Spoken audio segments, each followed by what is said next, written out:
اعوذ باللہ من الشیطان الرجیم بسم اللہ الرحمن الرحیم۔ بخاری شریف جلد اول حدیث نمبر 1886۔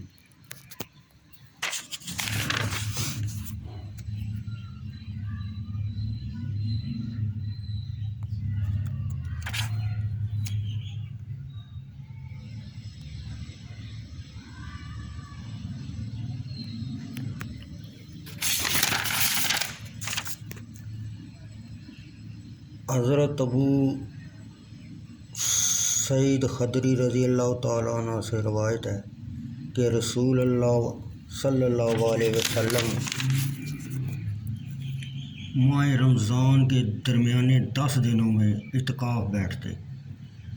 جب 20ویں رات گزر جاتی اور 21ویں رات آتی تو آپ صلی اللہ علیہ وسلم اپنے گھر واپس آ جاتے، اور جو لوگ آپ صلی اللہ علیہ وسلم کے ساتھ اعتکاف بیٹھتے وہ بھی اپنے گھروں میں واپس لوٹ آتے تھے۔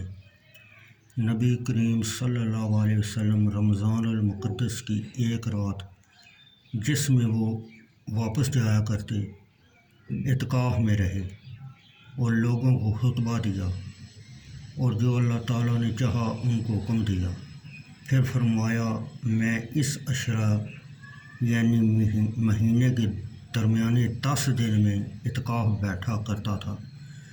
پھر میرے لیے ظاہر ہوا کہ میں اس عشرہ یعنی عشرہ آخر میں اعتکاف کروں، اور جس نے میرے ساتھ اعتکاف کیا ہے اسے چاہیے کہ وہ اس جائے اعتکاف میں ٹھہرے رہے، اور تحقیق مجھے اس رات میں لیلۃ القدر دکھائی گئی۔ پھر بلا دی گئی، اور شب قدر کو عشرہ آخر میں تلاش کرو اور طاق راتوں میں تلاش کرو۔ میں نے اپنے آپ کو دیکھا کہ میں پانی اور مٹی میں سجدہ کر رہا ہوں، اور اس رات بارش زور سے آواز کے ساتھ آئی اور خوب برسی، اور نبی کریم صلی اللہ علیہ وسلم کی مصلی پر مسجد سے بارش کا پانی ٹپکنے لگا، اور یہ 21ویں رات تھی۔ میری آنکھ نے آپ صلی اللہ علیہ وسلم کی طرف دیکھا کہ آپ صبح کی نماز سے فارغ ہوئے، اور آپ صلی اللہ علیہ وسلم کی پیشانی مبارک پانی اور مٹی سے بھری ہوئی تھی۔